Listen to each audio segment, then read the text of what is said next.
Buenas noches, Honduras. Iniciamos una nueva semana. Esto es Impacto BTV en su emisión estelar en compañía de Emily y Janet Flores. Y precisamente nuestra agenda inicia a partir de ahora. No habrá aumento en la tarifa del transporte.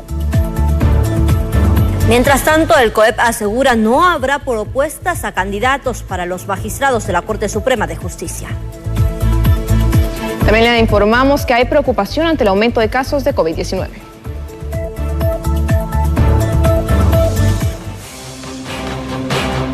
Atención Honduras, a cuidarse de la Aedes aegypti, ya que las salas de dengue permanecen colapsadas. Y en Impacto Deportivo, la selección sub-20 se juega el pase al Mundial frente a Panamá. Y en el plano internacional, protestas en los Estados Unidos ante el fallo de la Corte Suprema. Esta y más informaciones a través de su noticiero. Impacto BTV, el poder de la noticia.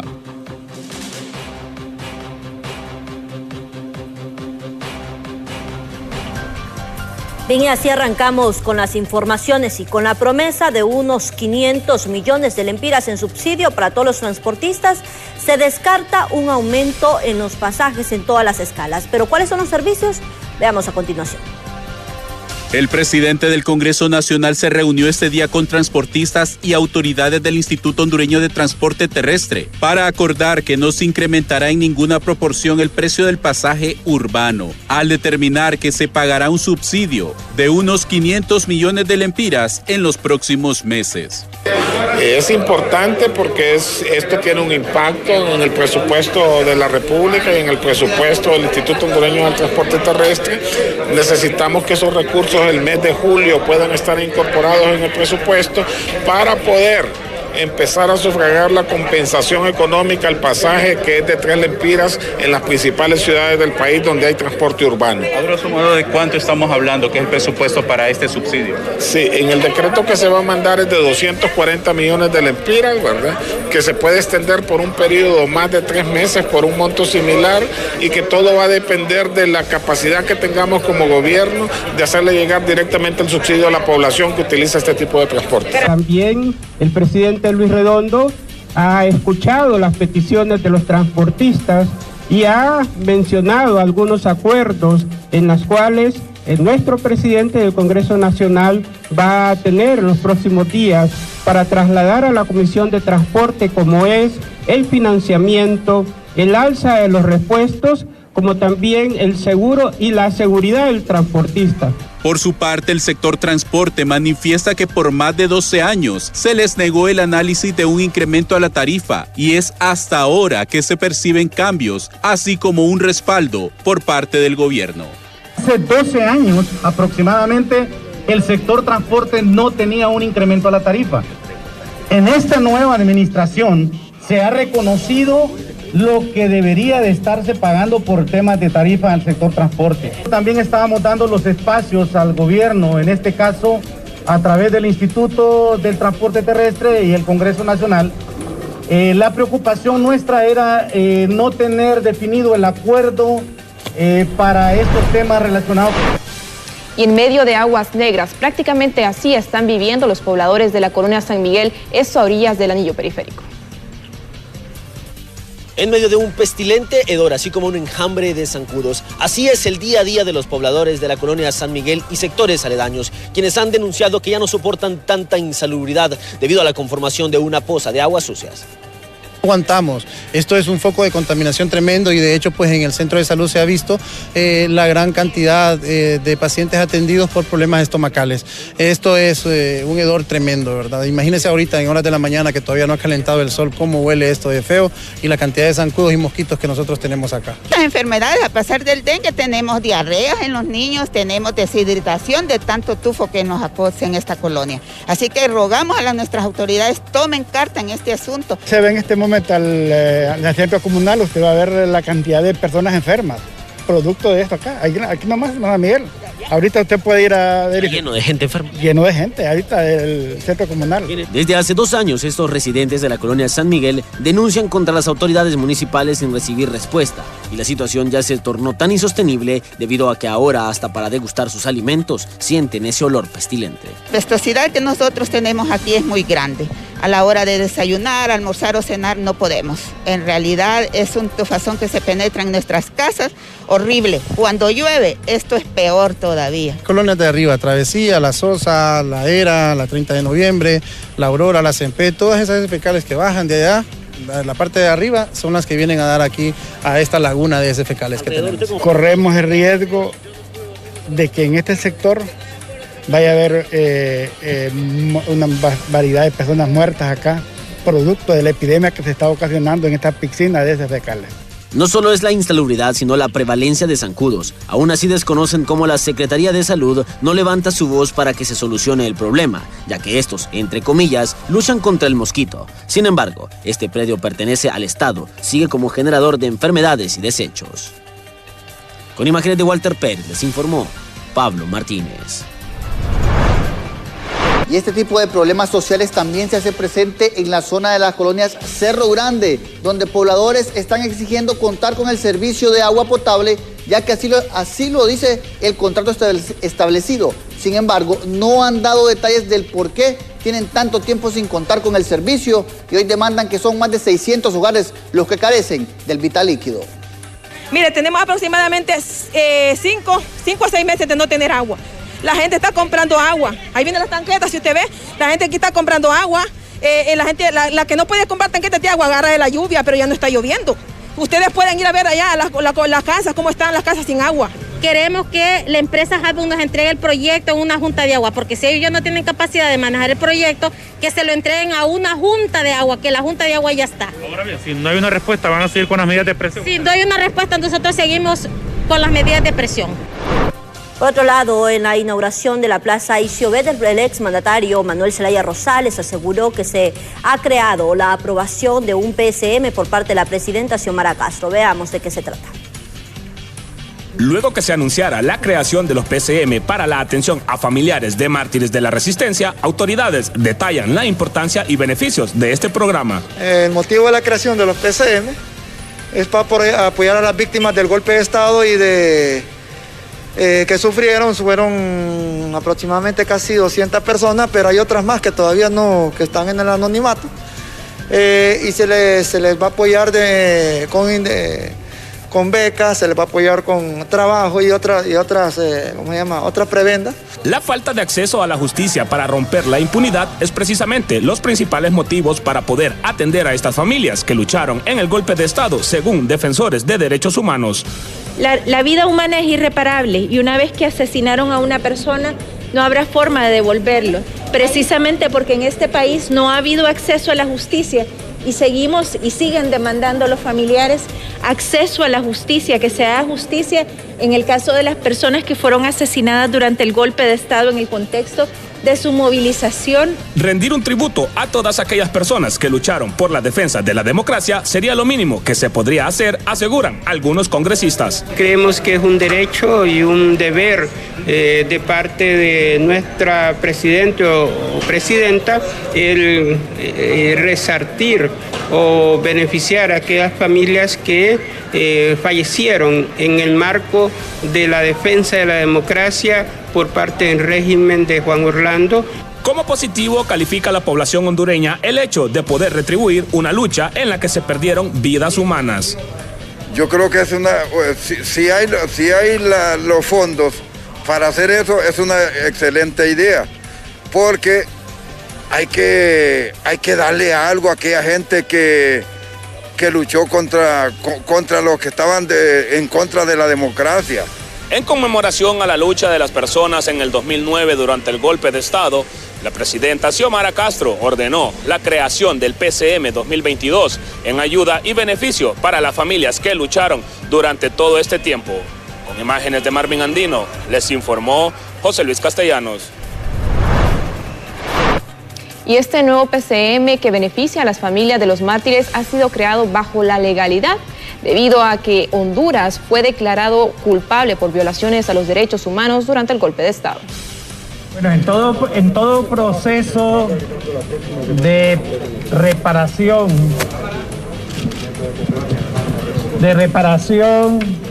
en donde el Estado ha violado los derechos humanos, existen sentencias que determinan que se debe hacer un tipo de compensación a las víctimas, a los familiares de las víctimas, y a eso es lo que se refiere el PCM, que será aprobado por el Consejo de Ministros. Esto es estándar en cuestiones de derechos humanos cuando estos han sido violados.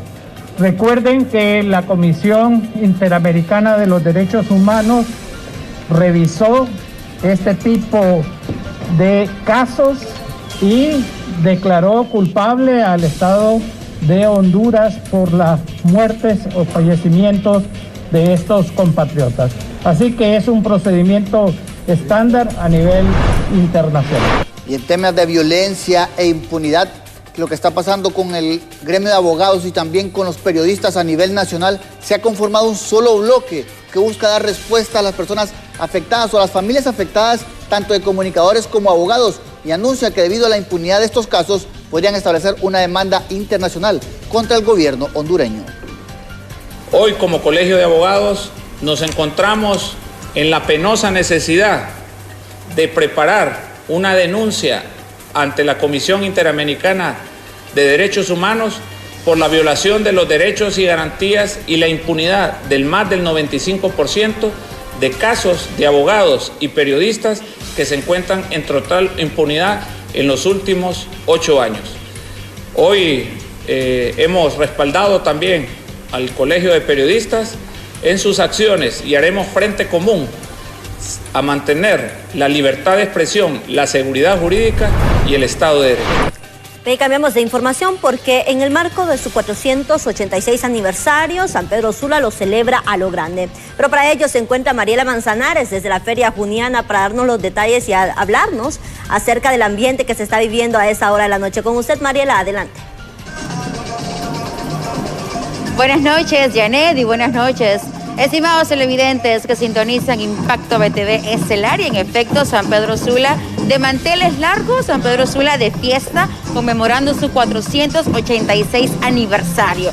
Y por supuesto, ya preparándose a un ambiente sumamente acogedor, ambiente de fiesta, de música, de gastronomía, de muchísima diversión. Y en esta ocasión, Zona Juniana es el lugar que hemos elegido para informarles cómo se están divirtiendo los sanpedranos a esta hora de la noche. La Feria Juniana es característica porque hay bastante actividad, entre ellas juegos mecánicos, mucha gastronomía, mucha música, artistas nacionales e internacionales que visitan la ciudad industrial, la ciudad del comercio, la mamá del emprendimiento. Mucha diversión, un ambiente acogedor, pero también no podemos obviar el hecho de que se han registrado algunos incidentes, como por ejemplo, como dicen los sanpedranos, si no lanzan sillas es que no hay Feria Juniana aquí. Y bueno, por su parte ya las autoridades municipales han brindado algún tipo de restricción y se puede hacer algún tipo de castigo a las personas que realicen este tipo de vandalismo. Porque aquí hay que venir a divertirse,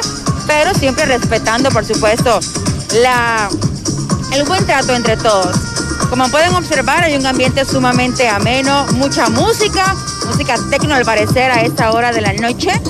La gente empieza a llegar más tarde, como a eso de las 9, 10 de la noche. Ya es cuando aquí no cabe ni un alfiler más en la zona juniana de San Pedro Sula. Cabe destacar que el lugar ha cambiado porque antes se celebraba en una zona distinta.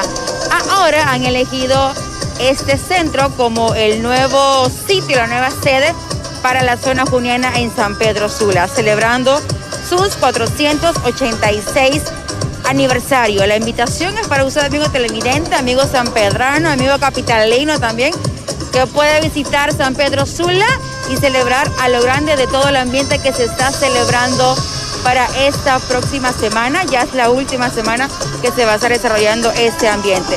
Seguiremos, por supuesto, al pendiente de mayores detalles. Mientras tanto, vamos a retornar con ustedes nuevamente, compañeros. Buenas noches.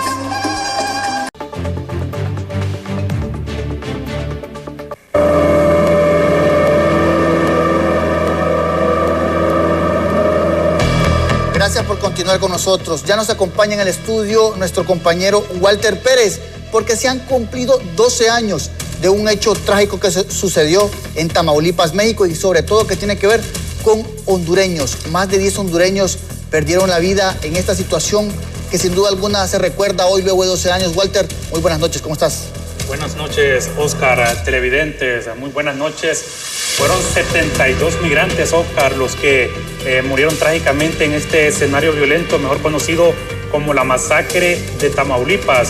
Esto ocurrió en agosto del 2010. Es un hecho que hasta los momentos sigue sin ser esclarecido. BTV tuvo acceso a uno de los 2 sobrevivientes y nos comentó el siguiente relato.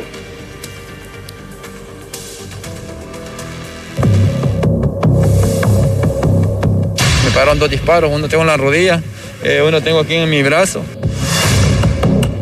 Ocurrió el 22 de agosto del 2010 en San Fernando, Tamaulipas, México. 72 migrantes de diferentes nacionalidades, entre ellos hondureños, fueron asesinados a manos de un cartel que opera en dicho país. Uno de los 2 sobrevivientes de este espeluznante hecho nos relata los minutos de agonía que creyó los últimos de su vida.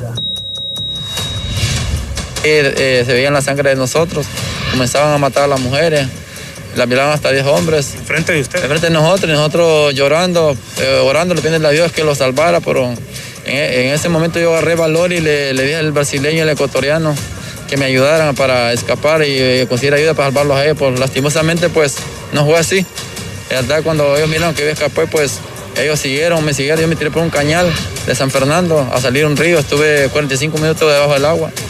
Y me pararon 2 disparos, uno tengo en la rodilla, uno tengo aquí en mi brazo.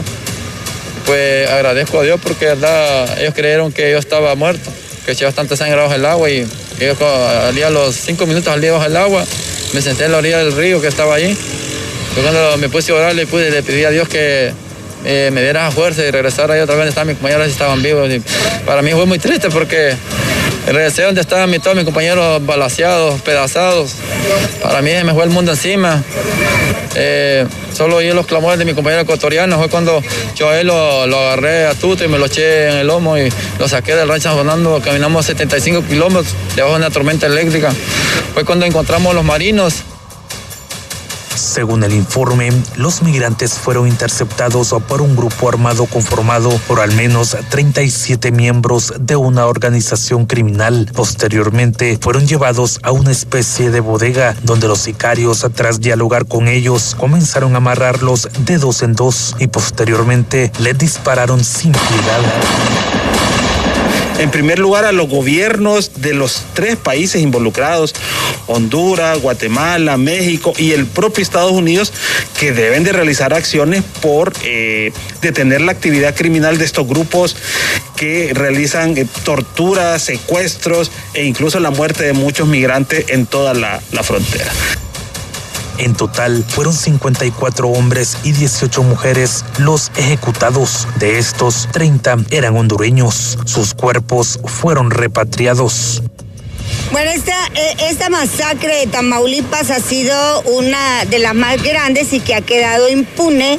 Lastimosamente, en ese momento, pues estaba el testigo, los 2 testigos protegidos, por ejemplo, que fueron víctimas precisamente de bandas criminales, fueron presentados al Ministerio Público de México, pero en ese momento el hondureño, que fue el que miró y pues estuvo muy de cerca del peligro, no pudo terminar el juicio que quedó ahí pendiente. Es solamente el ecuatoriano que después el gobierno mexicano le dio su protección de vida. Con 700 kilómetros de franja fronteriza, México sigue sirviendo de canal para los migrantes que buscan las formas de ingresar a los Estados Unidos aún a costa de su propia vida. Sí que tenemos, yo le calculo por lo menos un migrante muerto diario. todos los días hay secuestros. Ya, hondureños no sé cuántos, pero los organismos de derechos humanos en México han contabilizado 50 secuestros diarios. Y algunos de estos pues son asesinados. Familiares y abogados de las víctimas denunciaron en su momento que la indignación dio paso al olvido y la impunidad de un escenario violento que no merecían estas personas obligadas a salir de su país ante la falta de oportunidades. Nosotros hicimos cuando se dieron las caravanas migrantes en San Pedro Sula desde el año pasado.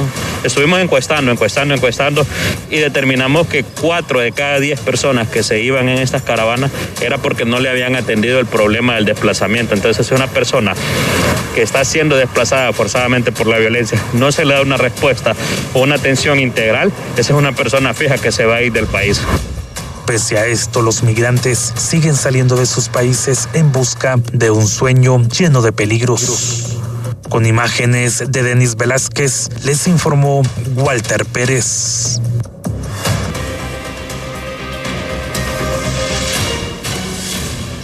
Simplemente sin palabras, un testimonio de uno de los muchos hondureños que estuvo en Tamaulipas. La pregunta aquí es, Walter, después de esto, ¿la persona decide volverlo a intentar o bien ellos presentaron algún tipo de solicitud para conseguir asilo, ya sea en los Estados Unidos u otro país?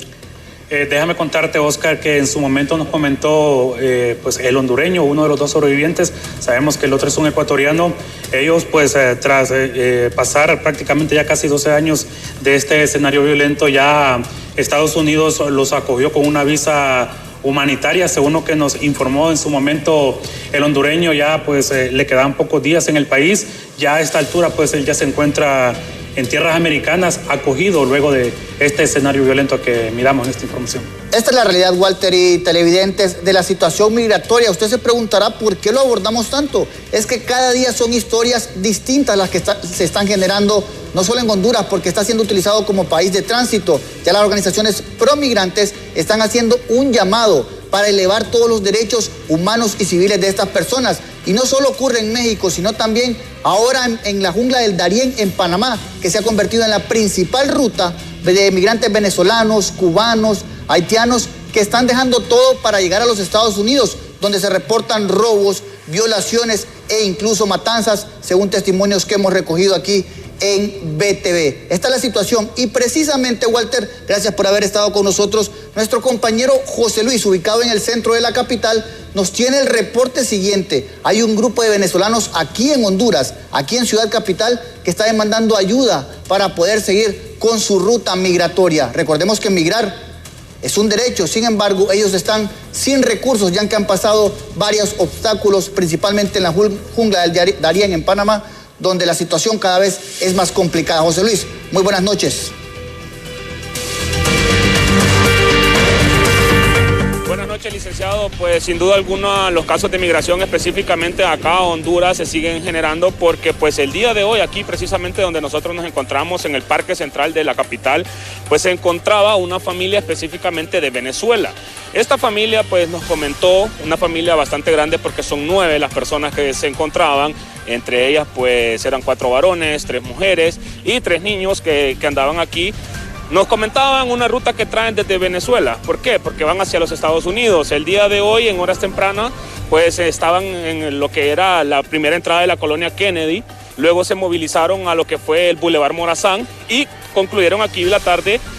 Pues nosotros los venimos a buscar porque pues íbamos a darle cobertura a lo que era su situación porque se han quedado sin dinero.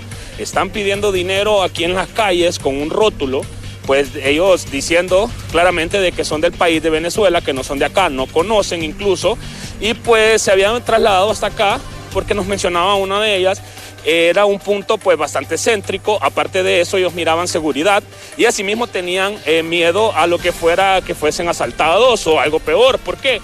En su travesía, al parecer, por lo que era el país de Panamá, encontraron algunas dificultades en el camino y ya venían con temor, pues estuvimos buscando en lo que es todo aquí lo que es la Catedral del Centro, y algunas personas nos manifestaron que sí, que lo vieron, pero al parecer todavía desconocemos, no sabemos si fue una institución o una persona pues común que vino y los ayudó o les dio un albergue, porque la verdad me decían de que ellos aquí se iban a encontrar porque tenían que pasar la noche, pues ya fuese aquí en estas como jardineras que hay aquí en el centro de la capital, porque no tenían dinero, pero que lo único que estaban haciendo era pues recolectando el dinero para poder salir de Honduras, que ya no querían estar en ese punto, porque me mencionaban desde el día de ayer, al parecer ya estaban aquí en Tegucigalpa y pues les tocó pasar la noche en la calle. Hoy incluso me comentaban, no tenían dinero para el almuerzo, solo habían hecho el desayuno. Y como les comentaba, la parte más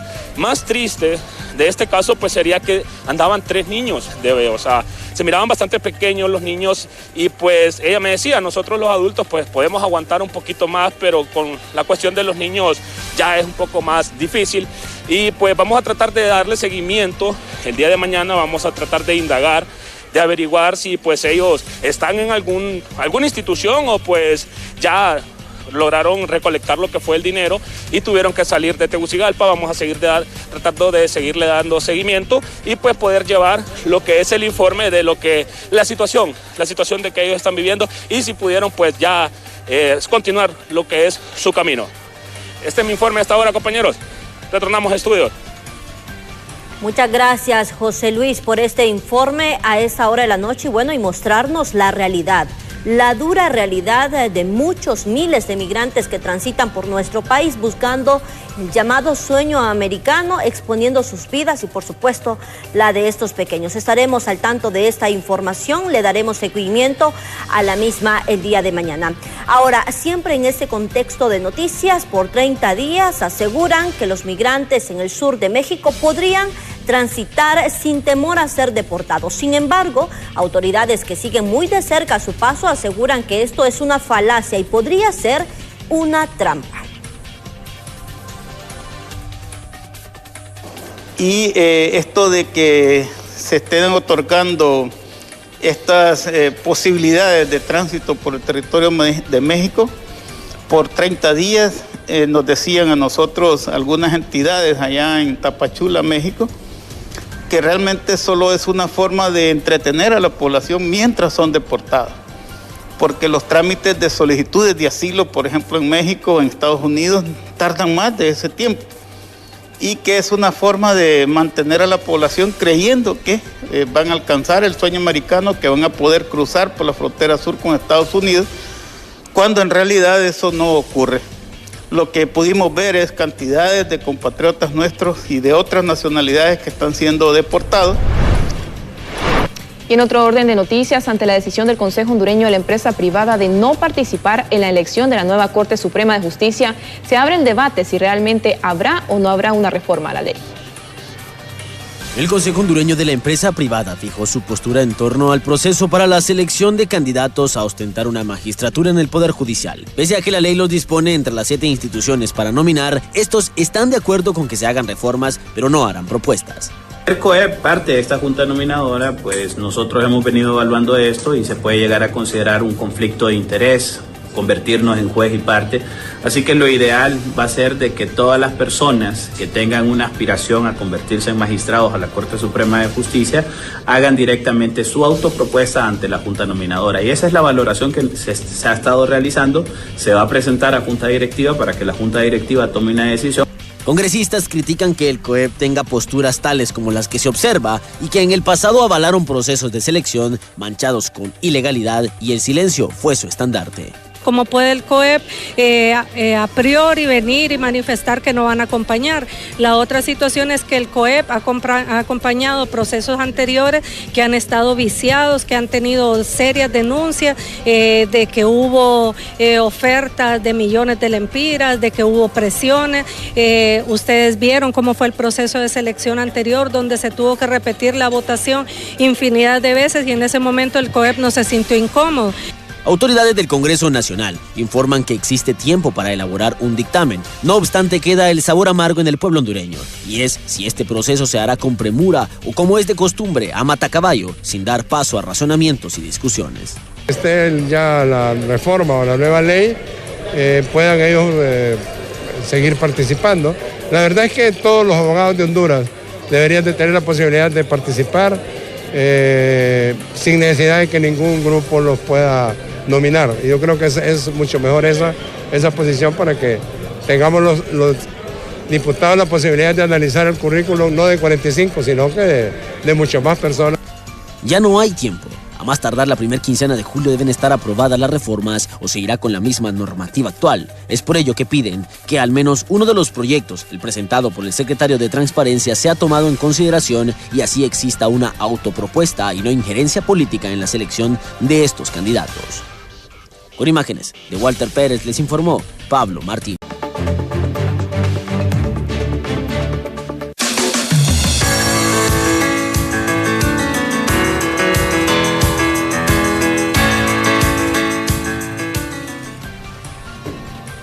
Bien, continuamos con las informaciones y no tan buenas, porque tal como lo habían advertido los epidemiólogos, la población enfrenta una difícil situación ante el aumento de los casos de COVID-19, que después de varios días de no presentar incidencias ya se reporta la muerte de una persona, además de varios que se encuentran en estado grave en los triajes y hospitales del país.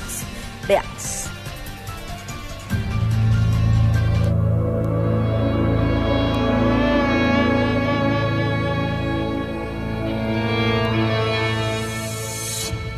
La persona fallecida es un adulto mayor, 78 años, ¿verdad? También lo que tenemos era un registro de solo una vacuna Sputnik y podemos ver que la edad de él era grupo vulnerable. El COVID-19 está de regreso. Se ha confirmado un nuevo brote de contagios. Triajes que antes permanecían vacíos, hoy están abarrotados de pacientes en busca de atención médica. Se cuentan hasta 300 atenciones a diario en este centro asistencial.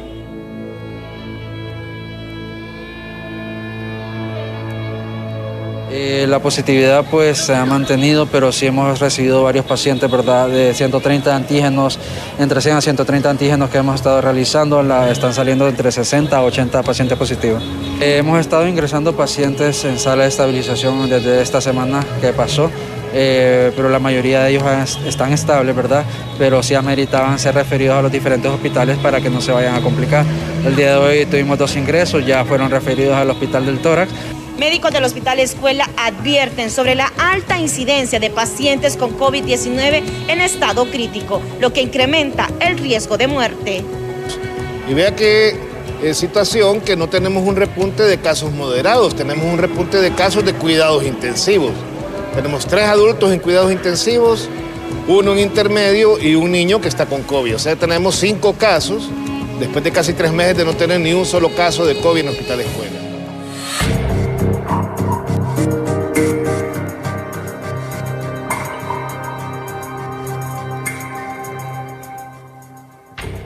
En este hospital han muerto más de 800 hondureños desde que inició la pandemia y en estos momentos la amenaza es latente. Con imágenes de Freddy Espinal, informó Merari Borjas. Y otra de las enfermedades que tiene muy preocupado no solamente a la población, sino que a las autoridades de salud es el dengue y sobre todo a los niños, ya que las salas pediátricas del Hospital Escuela permanecen abarrotadas de niños contagiados y actualmente permanecen hospitalizados 10 menores, de los cuales 2 están en estado crítico. Ya hasta la semana epidemiológica número 24, estamos hablando que son 373 los casos de dengue que se han registrado desde enero hasta la fecha aquí en el Hospital Escuela, teniendo la mayor representación en los pacientes pediátricos, más del 80% del total de los casos. Actualmente tenemos 10 pacientes recibiendo atención médica por dengue en las salas de pediatría, de los cuales 8 se encuentran en la sala de febriles y 2 menores en la sala de críticos. Afortunadamente, los pacientes que tuvimos en la unidad de cuidados intensivos lograron salvarse. A una niña de 2 años que estuvo alrededor de 3 semanas en la unidad de cuidados intensivos ya está siendo trasladada a otra sala de hospitalización para continuar con su atención. Seguimos de cerca la situación del COVID, no solo en Tegucigalpa, sino también en la zona norte del país. ¿Qué está pasando? Reportan una oleada de casos que no se puede frenar. ¿Qué está sucediendo? Veamos. Ha habido un incremento de casos importante, donde una tasa de positividad se ha incrementado, estaba en un 11%, ahorita tenemos un 35% de positividad. Estamos viendo una elevación de la consulta casi de un 50% en busca de ayuda médica, producto de síntomas de posible COVID. Obviamente, por otro lado, las autoridades están haciendo pocos exámenes para confirmar y realizar el estudio confirmatorio si se trata o no de COVID. Y aparte de eso, vemos una población sumamente relajada, sumamente indiferente a las medidas de bioseguridad en nuestra ciudad. Vemos que esta feria juniana...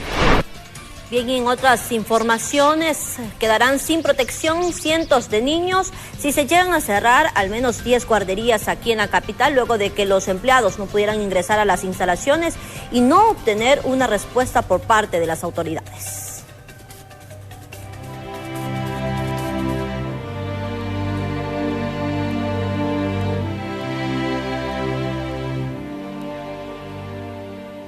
Tengo necesidad de mi trabajo. Pero este trabajo es por sentirlo, o sea, el trabajar con niños es tener esa afinidad con los niños. A la intemperie quedarán más de 600 niños que necesitan el cuidado de mujeres valientes, llenas de paciencia, protección y cariño, que por años se han comprometido a su estímulo, desarrollo y educación, pero que lastimosamente, sin ninguna explicación, sus huellas ya no estaban registradas en las 10 guarderías que han sido creadas con el apoyo de la alcaldía capitalina desde hace unos años. Pues hoy nos encontramos con la sorpresa de que ya no pudimos marcar en nuestro reloj, como es de costumbre todos los días que veníamos aquí al centro, ya nos tiraba error. Solo nos dijeron que ya no había nada que hacer, que la decisión ya estaba tomada de parte del alcalde, que ya no iba a contar con nuestro servicio en este centro. Sin una respuesta se encuentran maestras, niñeras, cocineras y asistentes de limpieza ante la arbitraria decisión que se ha tomado y que también ha dejado preocupadas a cientos de madres que necesitan buscar el pan de cada día y que tenían a este lugar como algo seguro para el cuidado de sus pequeños. Pues la verdad no estoy de acuerdo que lo hagan, porque como madres de familia necesitamos trabajar y necesitamos el apoyo de las maestras que están aquí en la guardería para que ellas puedan cuidar a nuestros bebés. Ante lo sucedido, las empleadas decidieron tomar acción y protestaron exigiendo una explicación que hasta ahora no ha llegado y también las dejaría de brazos cruzados. Yo cuando estoy matriculando a algún niño nuevo, yo le digo a las mamás, tenga tranquilidad, váyase con tranquilidad a su trabajo, su niño va a estar bien cuidado. Porque si yo supiera que no se le da un buen trato aquí a los niños, no metería yo a mi bebé aquí tampoco. Es algo bien complicado y nosotros lo único que esperamos es que el señor alcalde escuche cada uno de los relatos de los padres, que nos escuche, que también tenemos familia. Y hay una familia que depende de nosotros. Cada madre de familia anteriormente pagaba una cantidad simbólica de 200 lempiras, pero a partir de este año solo se encargaban de abastecer los alimentos y suplir las necesidades de cada centro, por lo que ha sido de gran ayuda para su bolsillo ante la difícil situación económica que se vive en el país. Además, esperan que estos lugares no sean cerrados como se ha especulado y no exponer a los peligros a sus pequeños en manos de desconocidos. Con las imágenes de Jesús Sánchez, les informó Janet Flores.